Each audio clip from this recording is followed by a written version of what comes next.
Tonight on the Black Channel, we are discussing the way of the warrior. You are more than welcome to join us for this edition of the Black Channel radio program.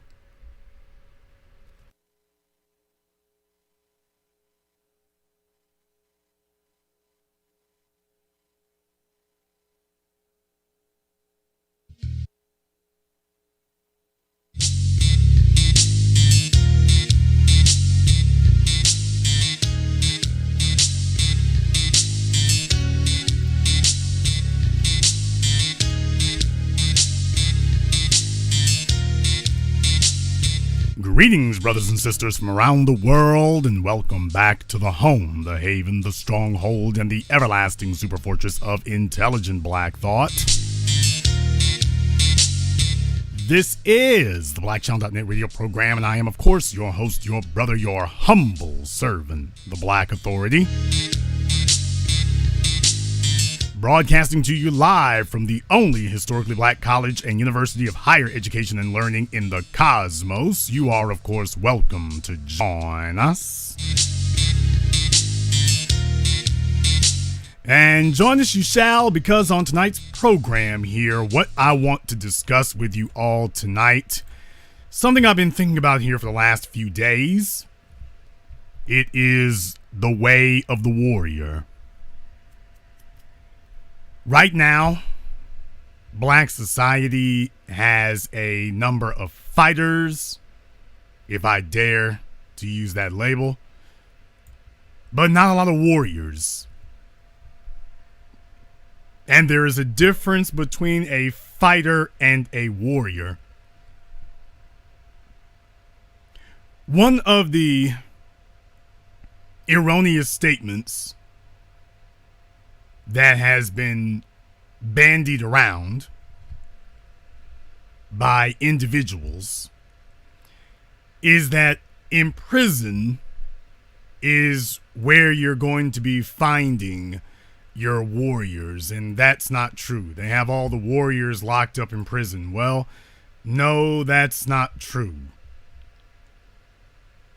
That's not true at all. You see, you got fighters who are locked up in prison, but not warriors. You have to understand that warriors have a code of conduct. Warriors have a code of conduct. And as such, warriors fight for the people. That's what happens. Warriors fight for the people.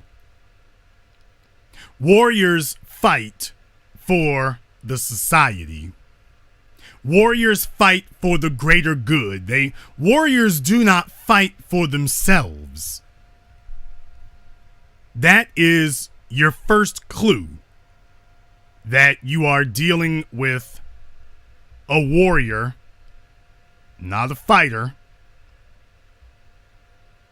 You're dealing with a warrior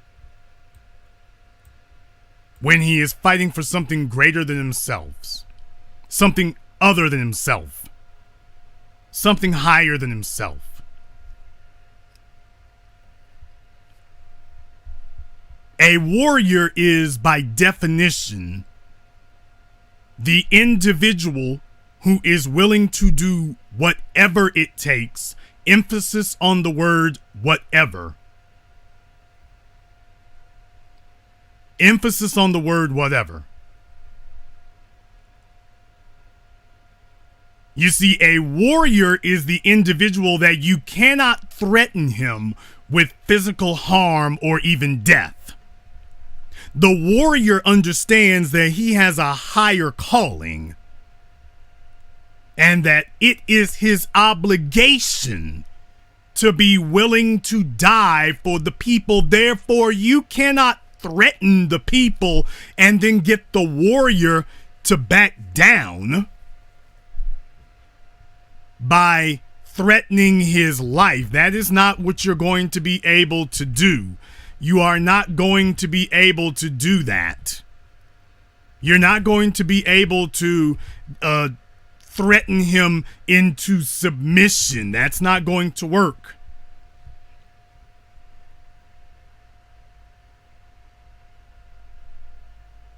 You see, when you're a fighter, your primary concern is yourself. So it's very easy to get you to back down. All we have to do is threaten your safety, threaten your well-being. And not only have you abandoned your honor, you've abandoned the whole society. You've abandoned everything. All we have to do is threaten you, because you believe that your highest calling is for yourself. But when you're dealing with a warrior, you cannot threaten him into submission. You could not threaten Dr. King into submission. You could not threaten Medgar Evers into submission. You could not threaten Malcolm X, Marcus Garvey, and Huey Newton and Fred Hampton. You could not threaten them into submission. These were all men who did not see their lives as belonging to themselves. They saw their lives as belonging to their people. They did not see their lives as being some commodity that belonged to them. Their lives belonged to the people. And therefore you could not threaten them. The most you could do is kill them. But you are never going to be able to get him to back down.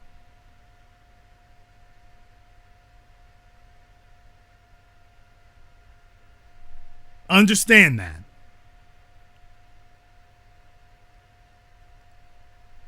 As warriors in black society, your first allegiance and your primary concern is about the people, not about yourself. The first sign that you have found someone who is not a warrior is when you encounter somebody who is discussing themselves and is discussing how they can save themselves and is discussing what's best for themselves. Not what's best for the people, but what's best for them. That's your first clue that you have encountered someone who is not a warrior.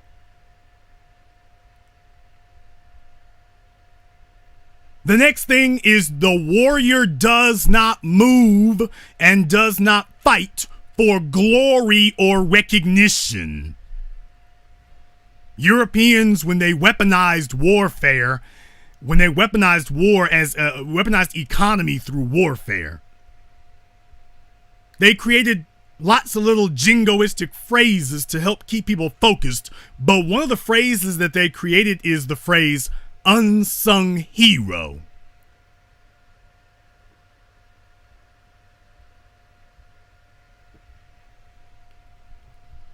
You see, what they wanted to make sure was that you were familiar with the concept that when you serve a cause higher than yourself, nobody's gonna sing your name.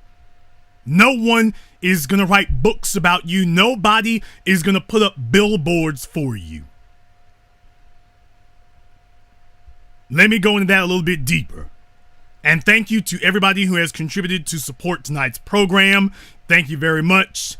Darvin Asafo and everybody else in the chat there, Torian Bronner, thank you to everybody who has contributed for tonight's program.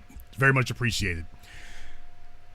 You see, when you are concerned about getting attention and personal glory for yourself, then you don't give a damn about what happens with the people.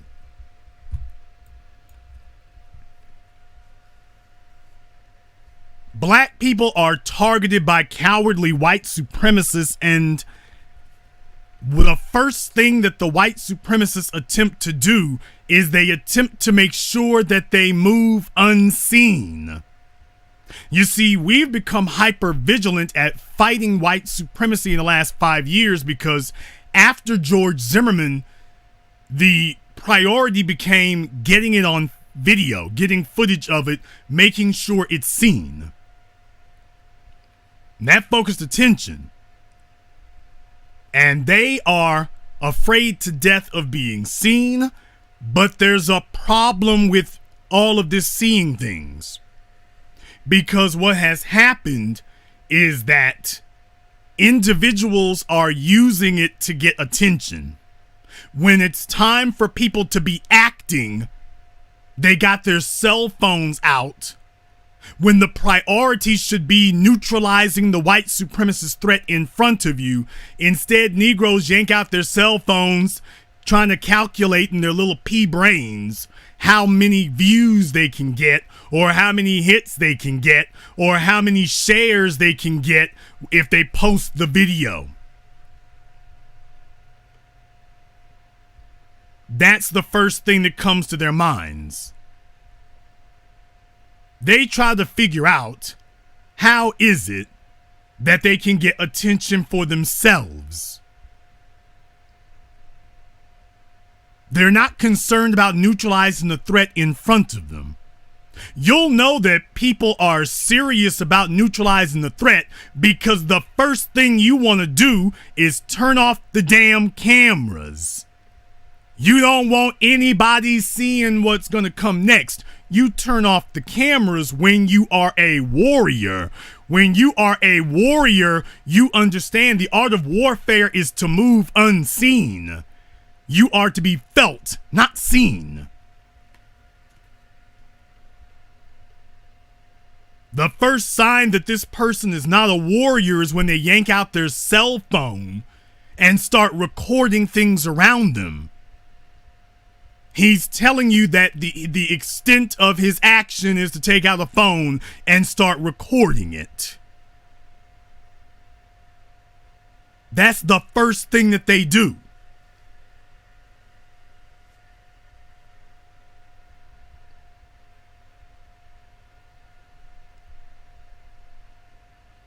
Do you want to sit up here and be seen so you can get personal recognition and popularity for yourself? And this is why they're no longer afraid of being seen. Because if you're filming, then you ain't swinging. If you were not filming, then you'd be swinging. What they're checking to do is to see, are you gonna swing or are you gonna do something else? No, your cell phone is not a weapon. Despite what the New York Police Department says when they gun unarmed black people down. No, a cell phone is not a weapon.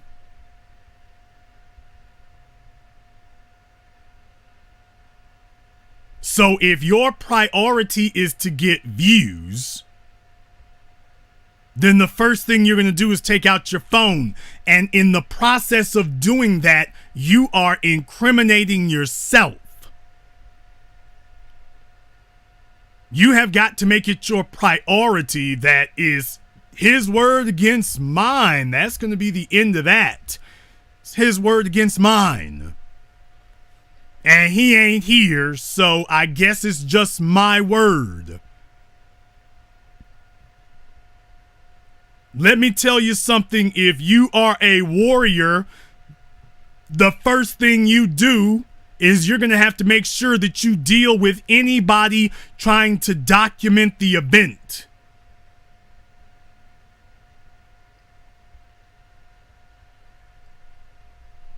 No, when you are going to go to bat against a white supremacist, no matter his profession, you are supposed to make sure it's unseen. You're not supposed to yank out your phones and sit up here and try to document every damn thing. Negroes have reduced their survival to tennis shoes and getting somebody to like them on Facebook because they're such pathetic individuals that nobody likes them in real life.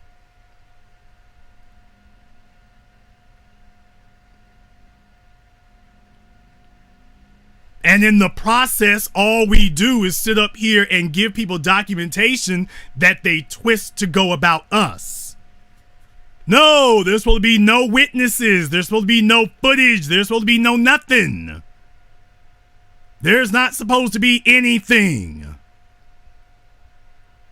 I know that you're not a warrior when you start doing little hoe stuff like that. Let me tell you something. You aren't supposed to be on that, and you're not supposed to have anybody in your crew on that. You are supposed to be about the art of war. You are not supposed to be about the art of attention whoring. And as black folk, we tend to keep doing that. We tend to keep doing that as black people. We tend to keep having this situation where we are sitting up here giving people the ability to compromise our position rather than bolstering it. And I know that can be a very difficult thing. That can be a very difficult thing because a lot of you, most black people today, and particularly the males who are supposed to be the warrior class. When I created the phrase, the warrior class of black society, when I created that phrase a decade ago, I wanted to make the distinction. I wanted to make the distinction so that people would understand. I wanted to make the distinction so that people would understand. I wanted to make the distinction between those things because I talked about the oppressor class of black society. I talked about the oppressor class of black society. And I wanted to contrast that with the warrior class of black society.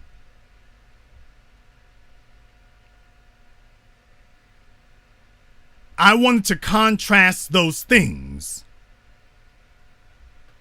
because I've talked a lot about the oppressor class of the dominant society. But among any group of people, your men are the warrior class. But we haven't really defined what it means to be a warrior because most of your warrior class today has never met a warrior, never dealt with a warrior, was never raised by a warrior. They were raised by females, and females cannot teach a male to be a warrior.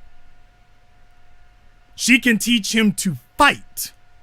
But by definition, females are not going to be able to teach their sons how to be male warriors. He needs another male that he can directly pattern himself after. I don't care how fierce your mother is.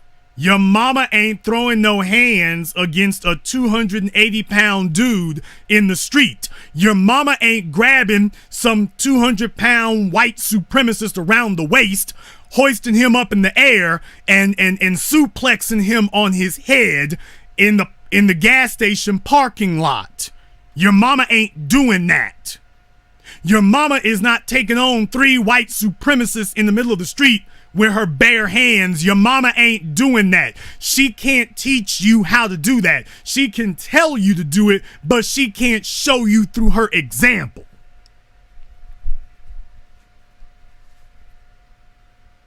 She can tell you to do it, she can agree with it, but she cannot show you through her example the way of the warrior.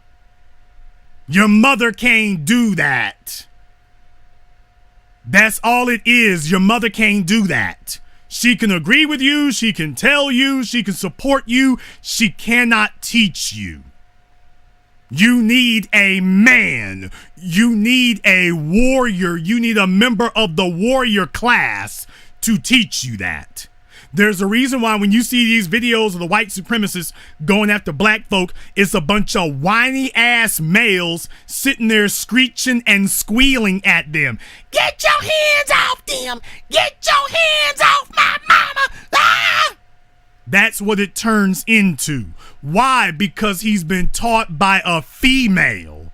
that you fight other black males, but she's taught him to be a squealer and a whiner and emotional. She has not raised a warrior, she has raised a whiner.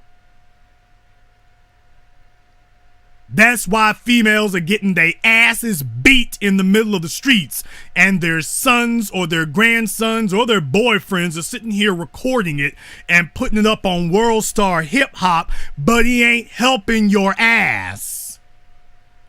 And you are raising males. 75% of our boys today are raised by females. The females you are raising, without a man in that home, you are raising your sons to sit up here and watch you get your ass whooped while he records the blow by blow.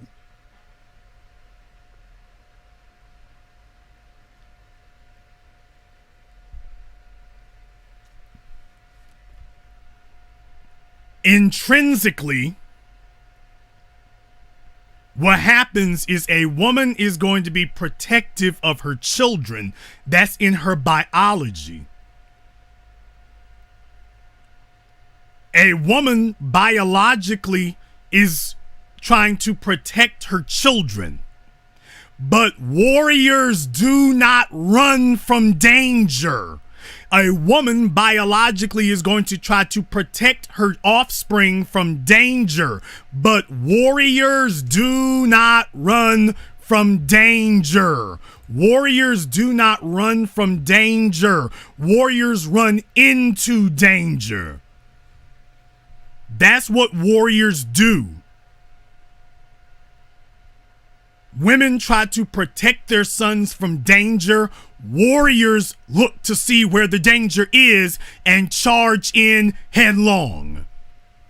This is anathema to the way a woman thinks, the way a woman feels. A woman tries to protect herself and preserve herself.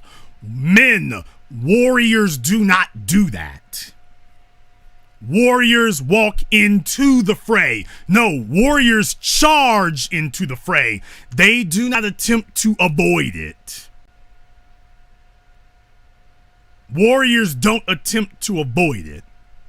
And when you've been raised by a woman, ladies, let me just say it like it is. Most of you females listening to me, you have never had a fist fight in your life. Let me say this again. Most of the females listening to me right now, you have never had a fist fight in your life. Now, what do I mean by that? Because there's a bunch of y'all right now, some of you are big, broad, and ugly, and talking about, I done had a few fist fights in my day. I don't know what the hell you talking about.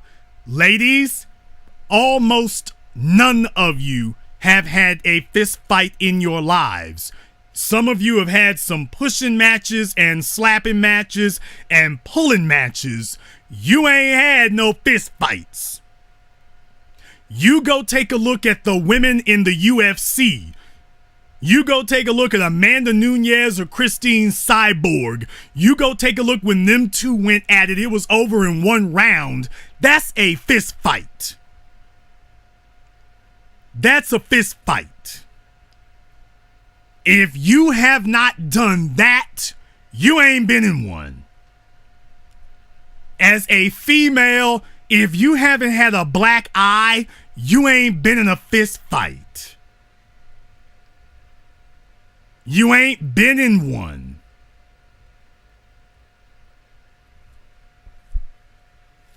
A lot of you are going to try to come here at the 11th hour and say, yes, I was. No, the overwhelming majority of you have never had one.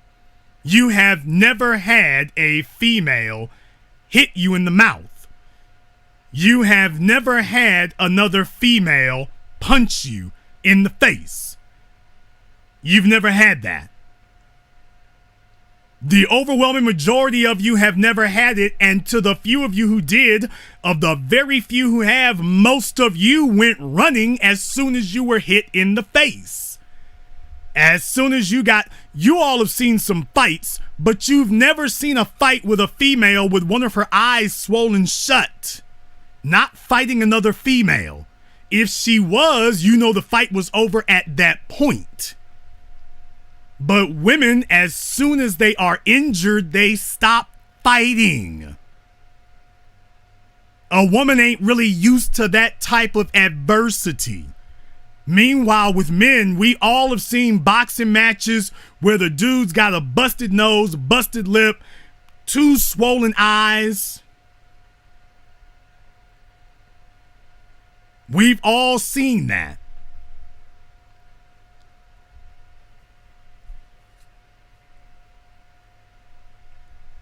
As men, that's where we come from. As men, that's what we're used to. As men, we understand that. As females, as soon as Sharkeisha hits your daughter in the face, down she goes. As soon as Sharkeisha hits your daughter in the face, down she goes. But for your sons, it's different.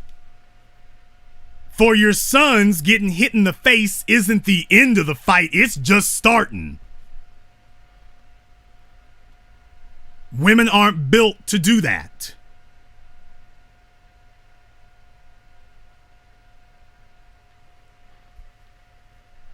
So when you are a member of the warrior class, you don't run from danger, you run into it.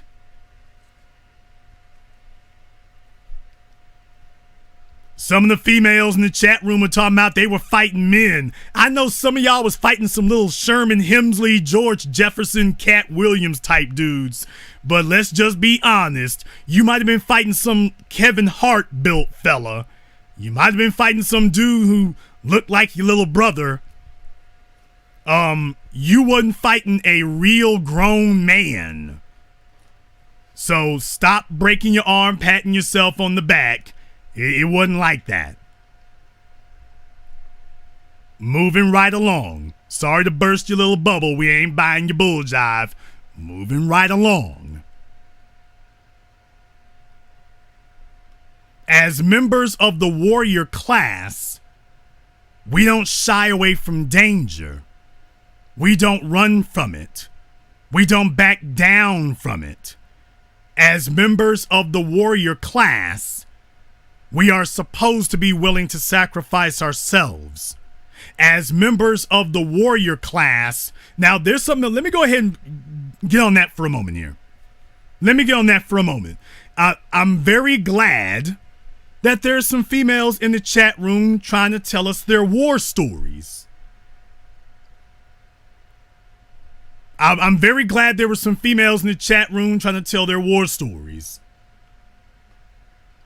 Fellas and ladies and gentlemen, I want you to take a look at the comments from some of the females in the chat room trying to talk about what they were doing. No, do not time them out. No, don't time them out.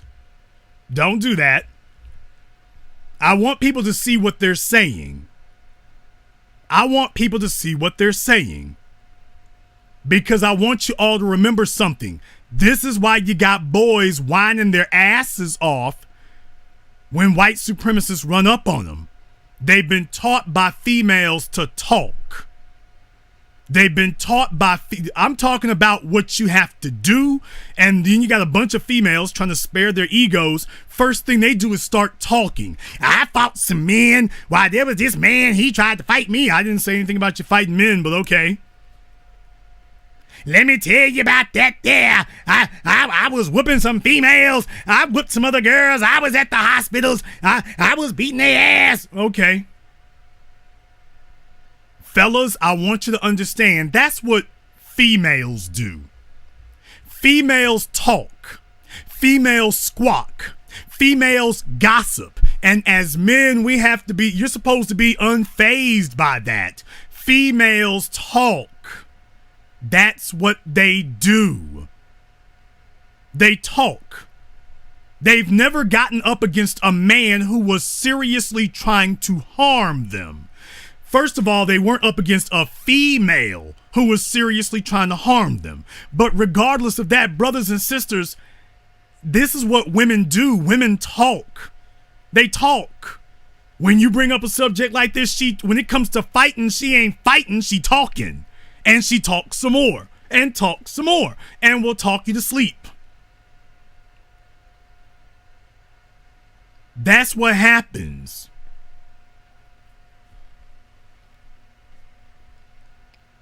And as men, I want you to understand exactly what they do so that you recognize the difference, so that you don't mistake that for reality. I want you to understand that. Don't mistake that for reality. What you see them doing in the chat room, that is real life. We're talking about what needs to be done, and they're talking about what they would do or could do, or trying to share with you war stories of dubious, questionable validity. But that's what women do. That is not what men do. That's not what men do. As men, we don't go into situations looking to talk. That's not what men do. As men, we don't sit up here and run our mouths. You want to know the fella who's going to get his ass whooped in the fight? Find me the guy who does the most talking. Find me the fella who's doing the most talking. Find me the fella who's doing the most screaming. Find me the fella who's sitting up here when confronted by somebody and he starts talking. He's being confronted by people and his response is to talk. That fella ain't gonna do nothing. He was raised by a female who, through her example, not through her words, but through her example, she's taught her son that the way you deal with conflict situations is you start talking. And this is why people as a group, we're inconsistent. As black men, people know not really to mess with us, but we're inconsistent. We're inconsistent in how we communicate that. We're inconsistent in how we communicate to people that we ain't really to be flexed with like that. We're not consistent. Sometimes we explode on them and other times we don't. Mayweather is a king of not getting hit. No, I knew somebody was going to say Mayweather. Floyd Mayweather don't slug it out with people. Floyd Mayweather has built his career avoiding getting hit. So thank you. That Mayweather proves my point. I wasn't going to say it because I figured somebody was going to. Mayweather is proof that he can talk all that noise, but he's not going to slug it out with you. Floyd Mayweather is not a knockout specialist. Mike Tyson didn't go around talking a bunch of crap to people. Mike Tyson said, I want to hurry up and get in this ring so I can put them things on you. I didn't come to talk. George St. Pierre was not one for talking. Let's get it in the ring. Khabib wasn't one for talking. Conor McGregor was one for talking. He was talking all that smack to Khabib. And Khabib, the Russian, said, all right, okay, I'm going to let all my talking happen in the octagon. And when Khabib got Conor McGregor in the octagon, you all can go here. If you saw the fight and listen to it, they got the microphones on Khabib. When Khabib got McGregor on the ground and was punching him, remember what he was saying to McGregor in the fight? He was punching McGregor and saying, talk now. Let me hear you talk now. Give me that talk now. What do you have to say now? That's what Khabib was saying in the octagon while he was beating McGregor down. He didn't talk no noise at the press conference. He said, I'm going to do everything I got to say to you, gonna be with these fingers and with these knuckles. I ain't got nothing to say to you. Everything I'm going to say to you is going to be in this ring.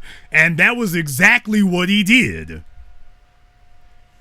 So if you go watch that fight between Khabib and McGregor, he didn't say anything before the press conference. McGregor talked crap. He offended Khabib. Khabib said, I'm going to do all my talking in there, and said, let me hear you, as he was punching him, let me hear you talk now. That's what warriors do. That is what warriors do. Warriors don't talk. A warrior is not skilled at trash talking. A warrior is skilled at trashing people. Not with his words, but with his actions. Study the career of Mike Tyson. He didn't say much. Marvin Hagler didn't say much. Sugar Ray Leonard didn't say much. Roy Jones Jr. didn't say much. Evander Holyfield didn't say much. Lennox Lewis didn't say much. When you go down the list of champions, everybody after Ali, they had to bring in Don King. Don King did all the damn trash talking. Don King did all the yelling. And Don King wasn't going to lace up no gloves. So the guy who wasn't actually going to fight was the one doing all the talking. And that's the way it always is. No, Deontay Wilder does not do both. No, that's not true either. Deontay Wilder does interviews, but just like with that last fight he had against, what's his name? Knocked the fella out in the first round. He was like, I'm ready to get in the ring. No, Frazier didn't say much. Ali was at the beginning of the marketing yourself era. But then again, Ali was relentlessly training people. Michael Jordan didn't say much. Shaquille O'Neal didn't say much. I wish he would say less now. Kobe Bryant, in reality, Kobe Bryant didn't say much. He wasn't much of a team player, but he didn't say much. Kobe Bryant didn't say much. Kareem Abdul-Jabbar didn't say much. When you take a look at those fellas in those upper echelons, the guys who do the most talking are usually the second string fellas. Chad Ochocinco. He wasn't this phenomenal NFL athlete. He was a good player. Chad Ochocinco was a good player. Chad Johnson, he was a good player, but he didn't talk, but he did all that damn talking. Find me the guys who do the most talking, and I'll find you your second stringers. Dennis Rodman with all that talking. Magic Johnson with all that talking. All these guys who do all that talking. No, Jordan barely spoke. Stop. Don't have me kick you out of here. Jordan barely spoke. That was the reason that they didn't want to hire him for Nike. When they originally put out Nike, they wanted to get, I want to say it was Elijah Wan, but they wanted to get somebody else because Jordan, coming out of the Carolinas, he was a great player, but he didn't speak. He wasn't charismatic. They wanted another Dr. J. They wanted another Julius Erving, and Jordan wasn't that. He was like Brock Lesnar, another guy who doesn't talk. When Lesnar took on Frank Mir the first time, Frank Mir beat him. Lesnar didn't make any excuses. He didn't say nothing. He waited for that rematch, and he did all of his talking in the ring, and when it was over, he said, I told you all that Frank Mir had a horseshoe up his ass, and tonight I yanked it out and beat him over the head with it, and that was it. He was gone. Emmitt Smith didn't say much. Barry Sanders didn't say much. Deion Sanders, okay.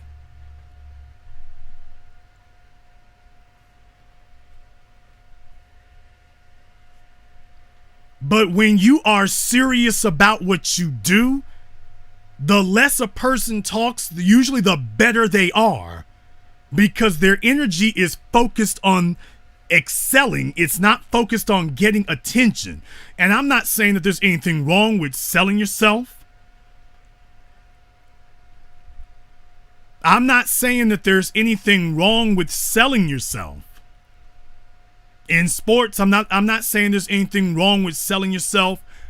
However, I want you to compare the ones who do the most talking to the ones who don't. That's what I'm trying to get you to do. Compare yourself to the ones who don't.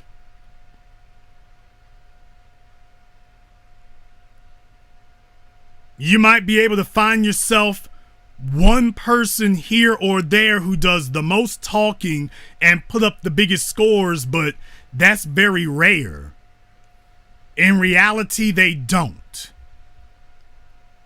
And when you go in white circles where white people have to depend on you for their daily bread, they don't want to hear you talking. They want to see what you can do. They don't want to hear you talk. They don't want to hear you doing a bunch of talking. Richard Sherman jumping up in front of the microphone, yelling and hollering. Meanwhile, Russell Wilson, hey, it is what it is. It is what it is.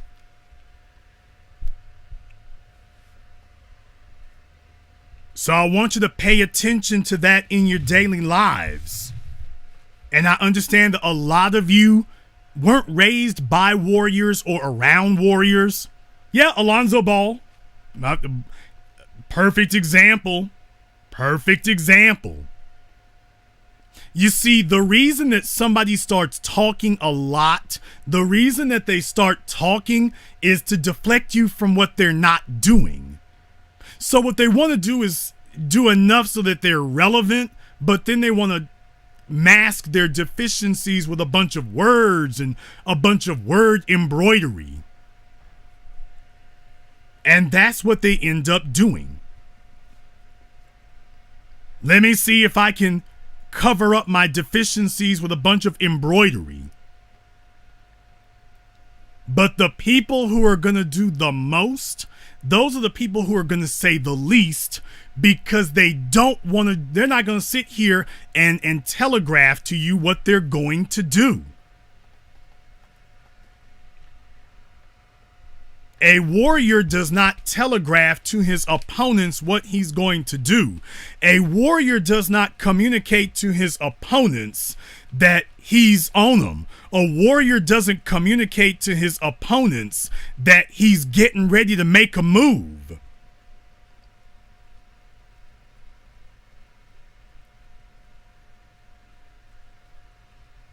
A warrior doesn't communicate to his opponents that he's getting ready to strike.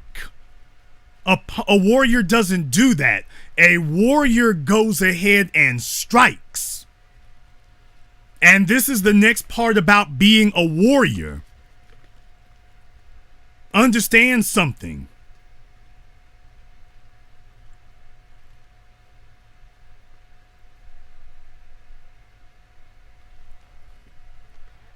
The people who usually win wars and win battles are the people who strike first, not the person who strikes last.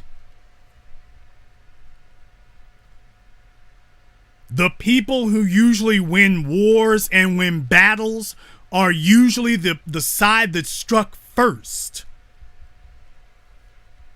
If you're in a fight, as soon as you have identified the threat, once you've determined that the threat needs to be neutralized, the fight is usually going to be won by the person who strikes first, not by the person who waits around to see how many times the other person's going to swing at you.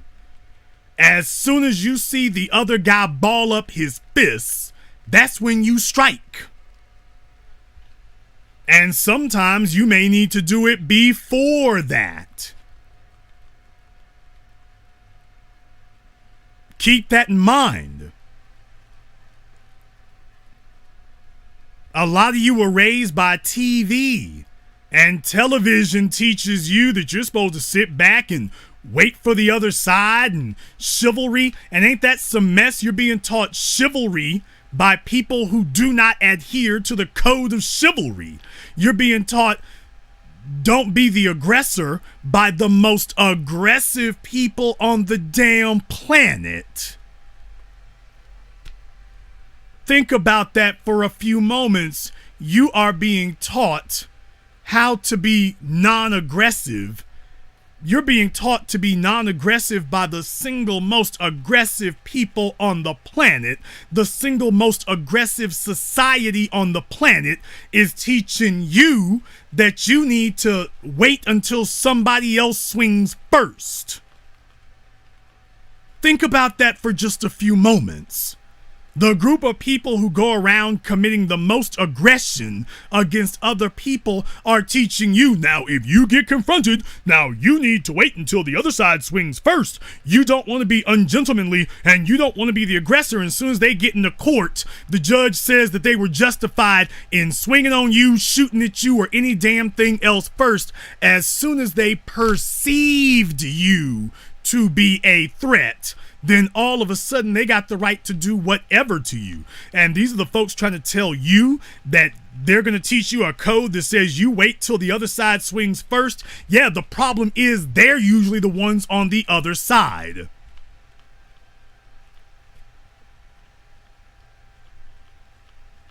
I want you to think that over for a few moments. Brothers and sisters, your mama didn't teach you this. Your mother might have been a fighter. Your mama wasn't a warrior. She's not a member of the warrior class. But that does not mean that a woman isn't a part of the warrior enculturation process. But a woman cannot be your role model for being a warrior, because she cannot teach what she has not lived. She can't teach you through osmosis. A woman can teach you how to look at aggression. She can't craft the warrior class.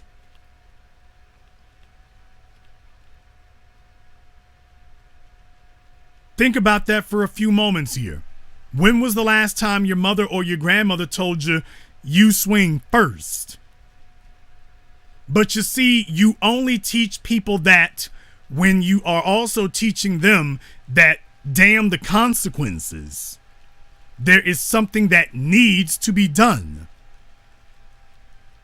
The main reason that has emboldened these people to take action against us is that they take a look at us and realize, they're not really going to move on us.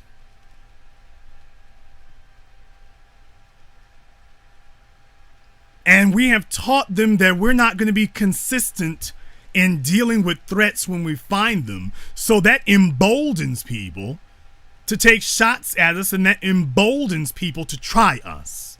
If we start showing people that right out of the gate, it's not going to go down like that, they're going to stop trying to take those kind of liberties with us.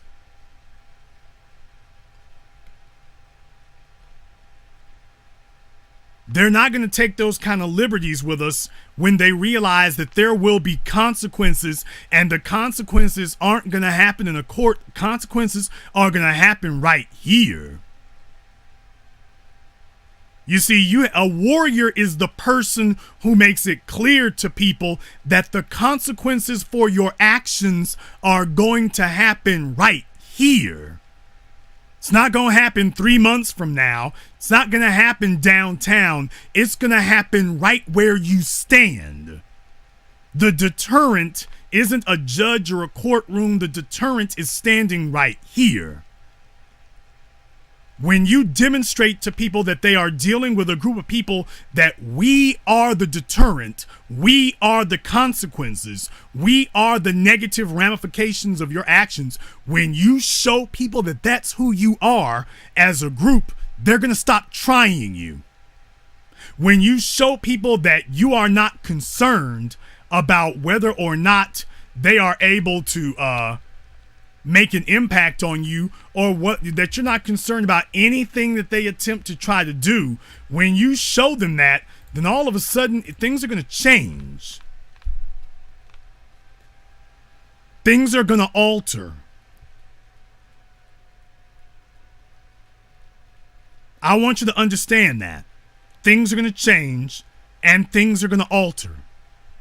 But first and foremost, we have got to recognize the warrior class.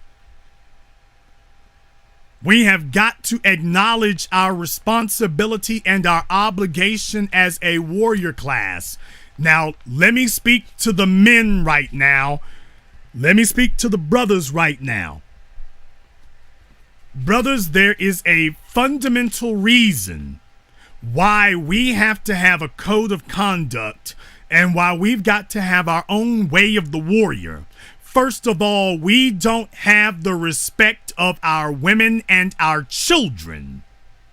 We do not, as a group, we don't have the respect of our women and children. As individuals, you'll find an individual here and an individual way over there and another individual way down there and another individual way out there somewhere who's got respect in their individual sphere of influence. But as a group, black men are not respected because we are not seen as warriors. We are not seen as people who fight for something greater than ourselves.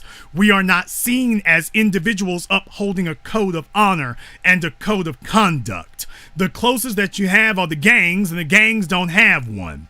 When black men were most respected, we were most respected between the 1940s and the 1970s.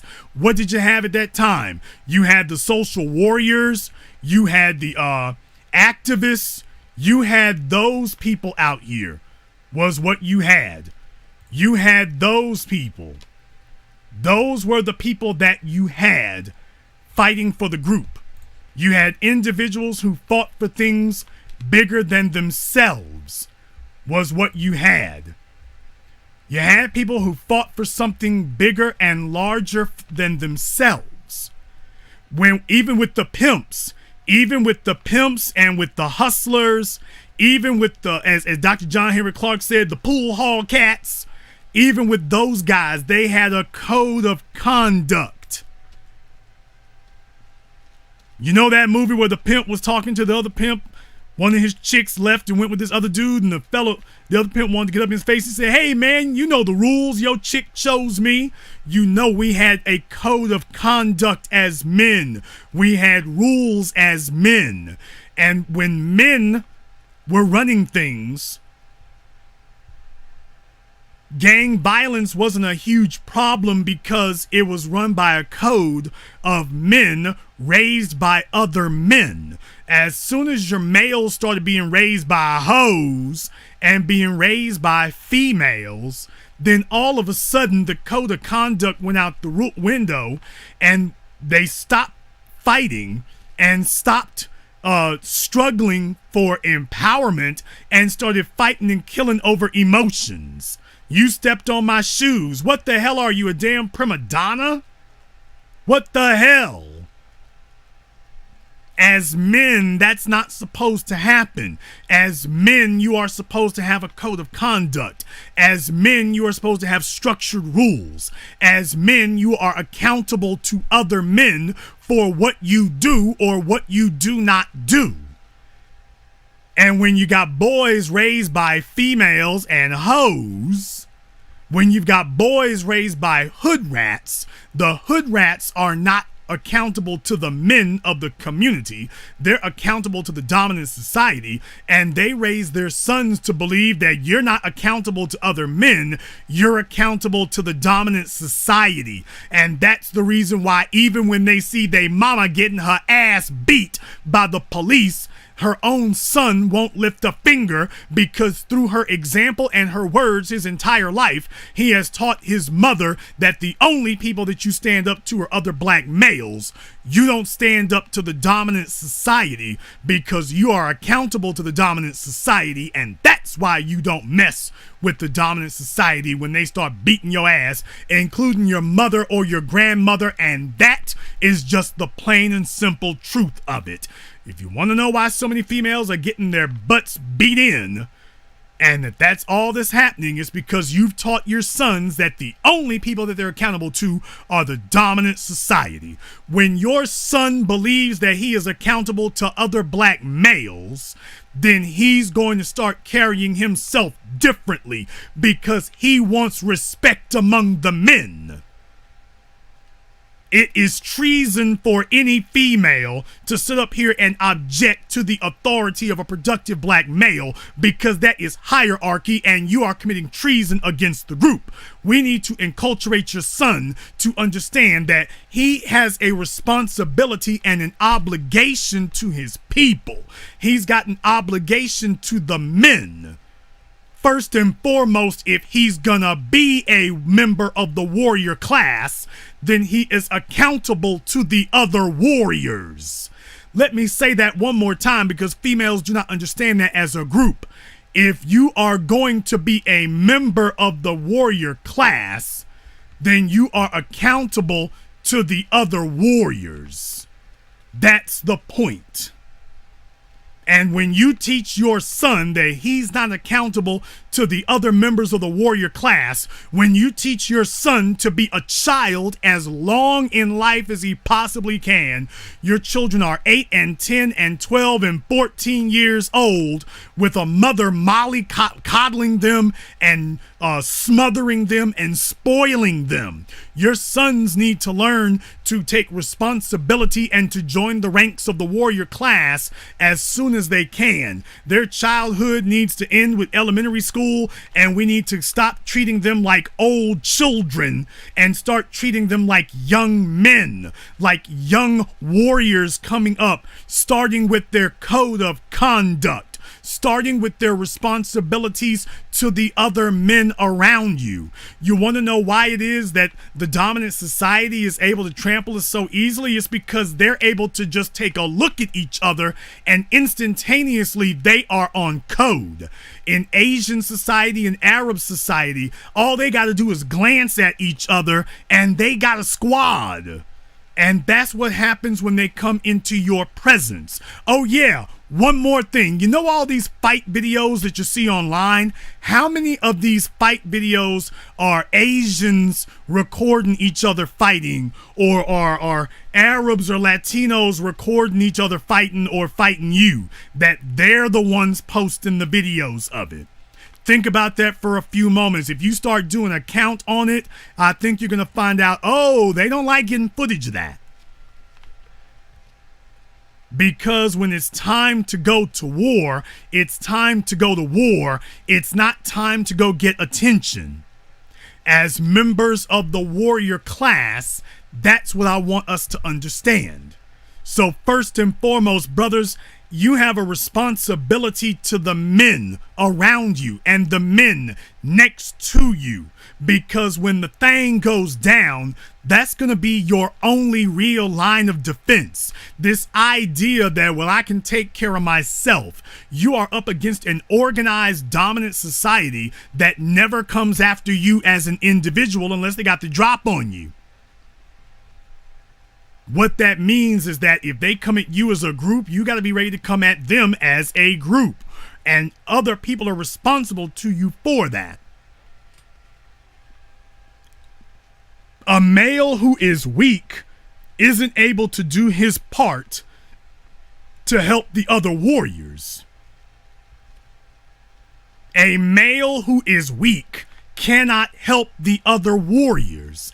A male who is weak and he's sitting up here hiking up his skirt and clutching his pearls and trying to make sure he doesn't get a run in his stockings or his pantyhose, that nigga can't help us.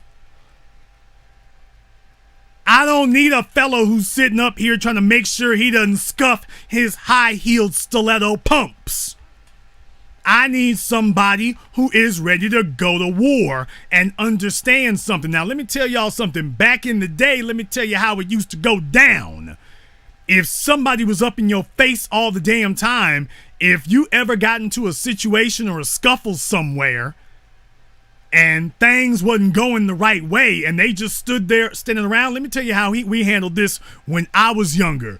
We told them that if they jump me and you just sit there and don't do nothing, when I get done fighting them, I'm coming for you. That was the way that we enforced the rules back then. If I get jumped and you don't do your part, when I get done with them, I'm coming for you. Just understand that. When I get done with them, you're next. You are accountable to the other members of the warrior class. You are accountable to them. And right now, one of the most dangerous things that we have in operation is this idea that you are not responsible to the other members of the warrior class. That you can be standing among the warriors with your pink skirt on and your barrettes in your hair, talking about, I don't want to break a nail. I'm sitting up here watching these mumble rappers. You're watching Migos and Drake and all them fellas there. A bunch of Negroes ain't never had a fist. They talking about fighting, ain't never had a fist. I mean, could you imagine? I think there's video of it. Could you imagine the Migos getting into a fist fight with anybody? Could you imagine them getting into an altercation with anybody with their skinny jeans and their designer shirt on and their braided up hair and their cute little My Little Pony sunglasses on? If I was going to get into a fight, if I had to ride and go to war, do you think I want Offset and Takeoff? Do you think I want them with me? If I got to get into a fight, if it's time for me to go in on the white supremacists, do you think I want Travis Scott standing next to me wearing his jeggings? Do you think I want Travis Scott to come out of the house with his halter top and his belly button showing? Do you think when it's time for me to go up against the white supremacists, it's time to go head up?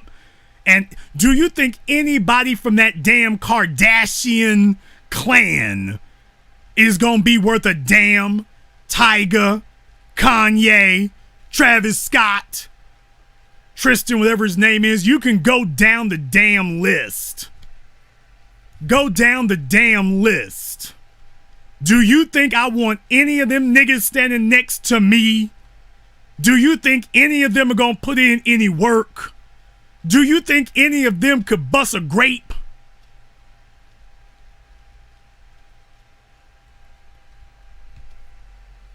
Think about that for a few moments here with their extra medium shirt on. Talking about Ric Flair drip. I got my Ric Flair drip, and Ric Flair, 70 damn years old, could whoop all them niggas' asses. That's the damn shame of it. If Ric Flair grabbed any one of them niggas by their noodle necks, he could whoop all their asses. Grown ass men riding big wheels. If y'all haven't seen that Mountain Dew commercial, grown ass men riding around on big wheels. You think he's ready for the revolution? It's a damn joke for them to be writing songs talking about doing anything to anybody. Weren't you the clown riding around on the big wheel? Talking about Mountain Dew, all three of y'all riding big wheels? Like a bunch of 3-year-olds? Think about that for a few moments here. With your damn Fruit of the Loom draws worn on the outside. No, that's not what warriors do. No, that's not how warriors live. That's not what they do. Kodak Black can't even see straight. How's he gonna fight anybody? He can't even see straight. He can't even see straight. You know, let me remind you all about something.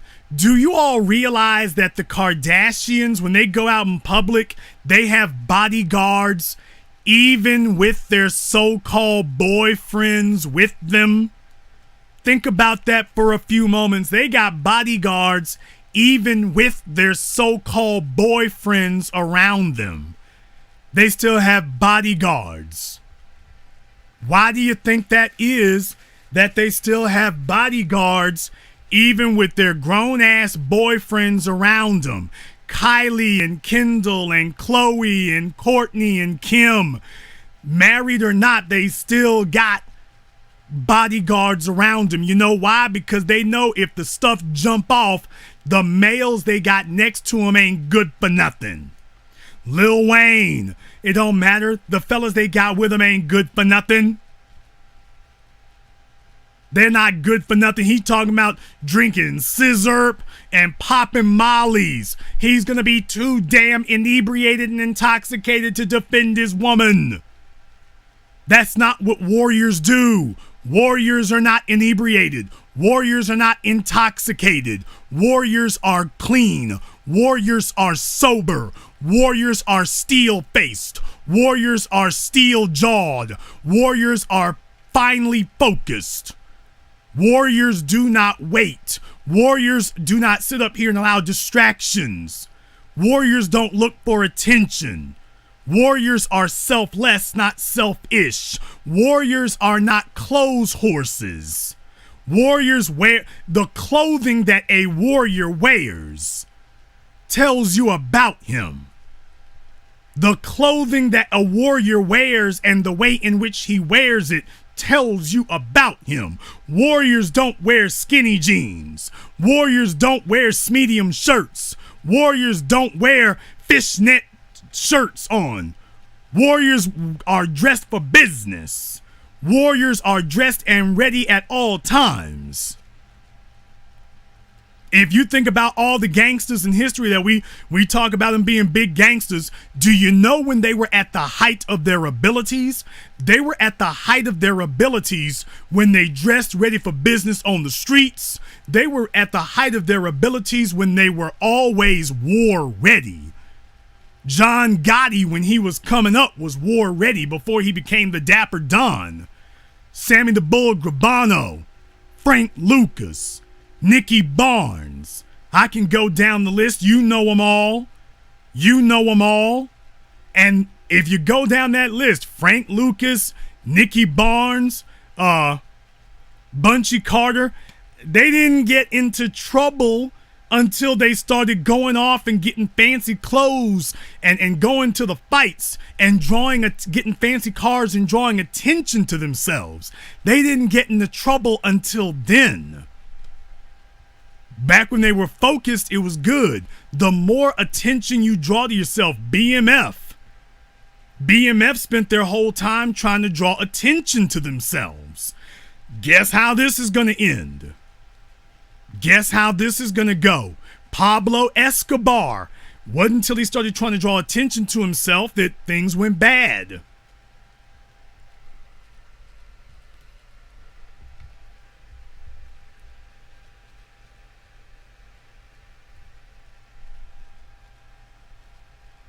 I want you to understand that. Oh, you're correct, Bumpy Johnson. You're correct, Bumpy Johnson.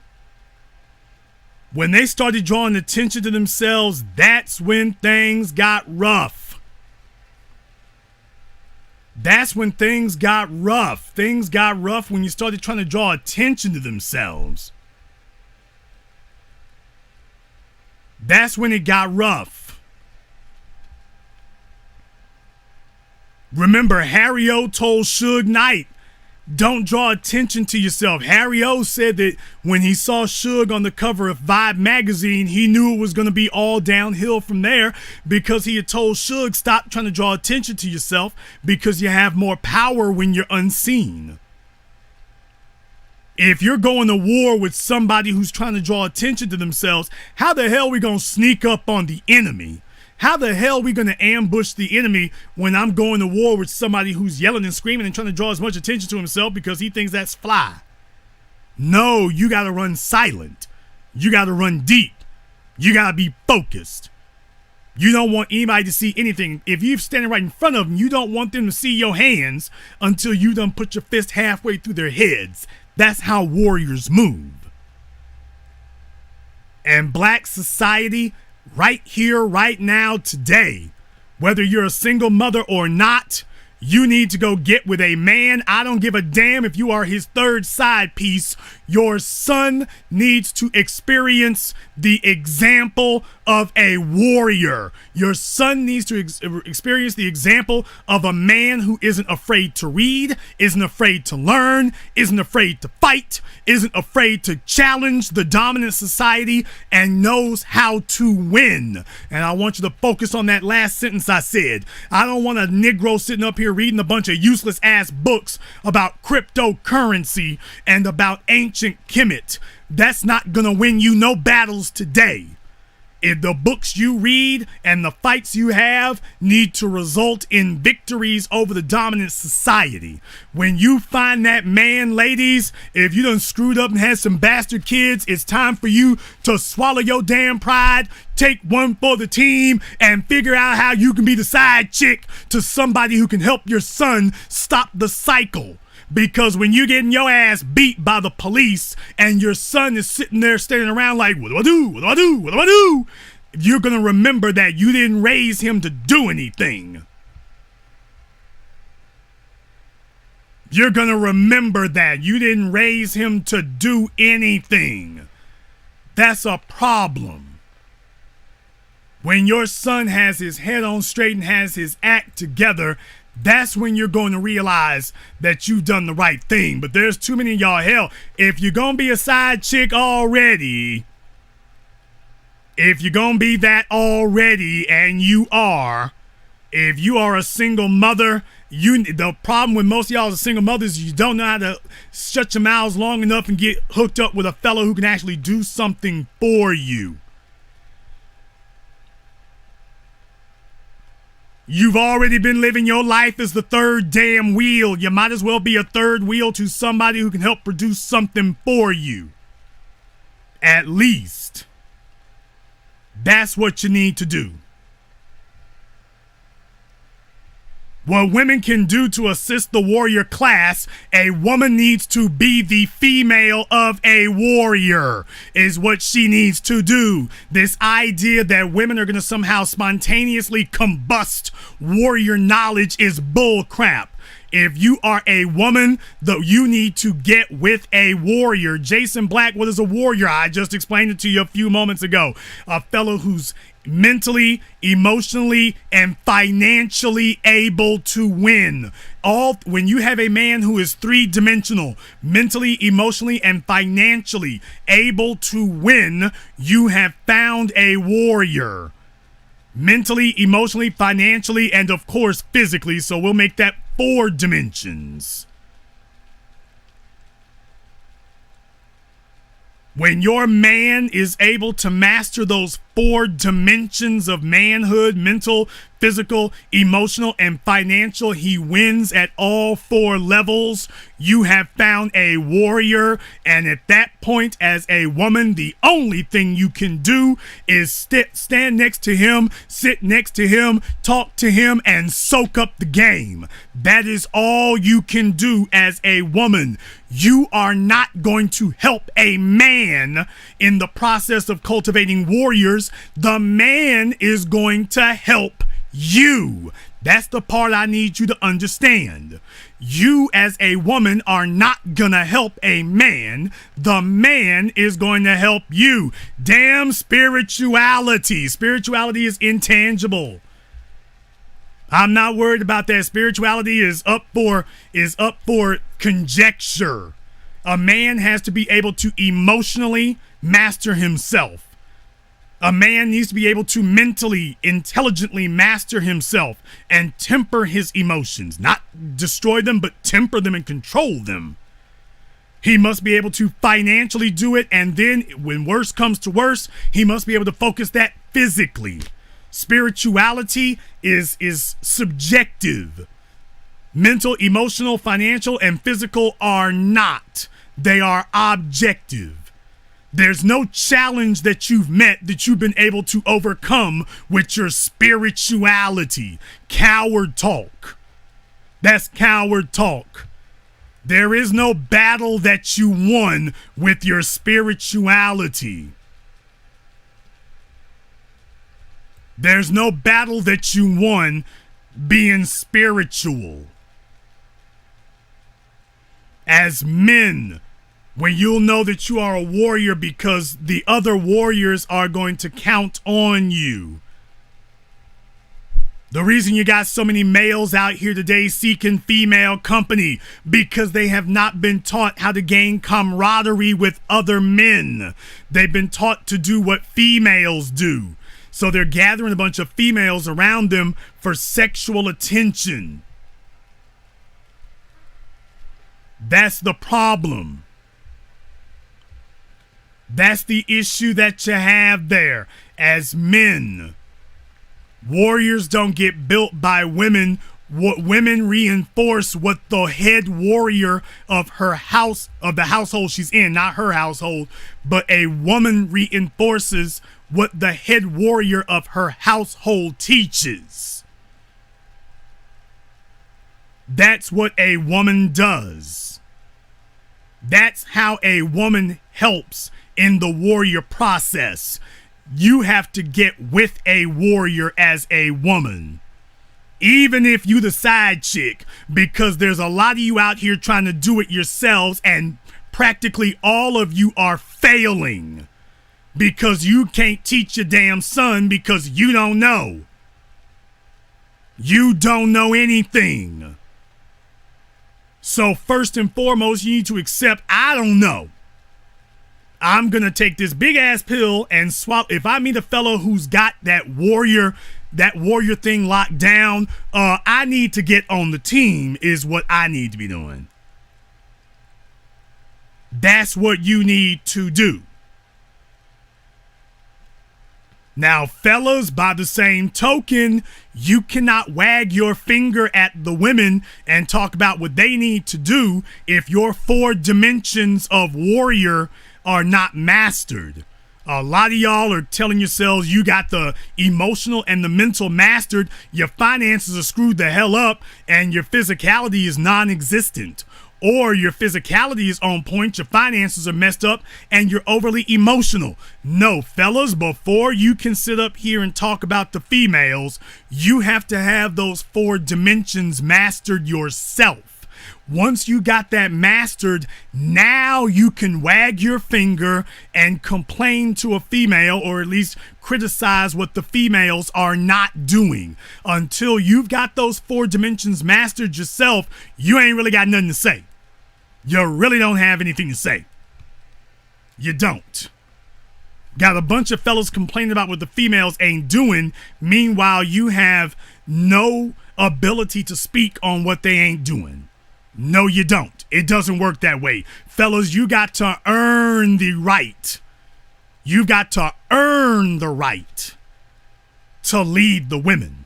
You've got to earn that right. Authority is not something given to you. Authority is something that you earn. Now, once you've got that authority, then you have the ability to criticize. But until you've got that, you can't sit up here and criticize her because you haven't mastered it yourself. How are you going to criticize her? If you're going to criticize her, then that means you have to be prepared to lead. But if you're unprepared to lead and don't have what's necessary to lead, then it's impossible for you to criticize. All you're trying to do is beat her into submission so she accepts your 2-dimensionality of raggedy warriorship.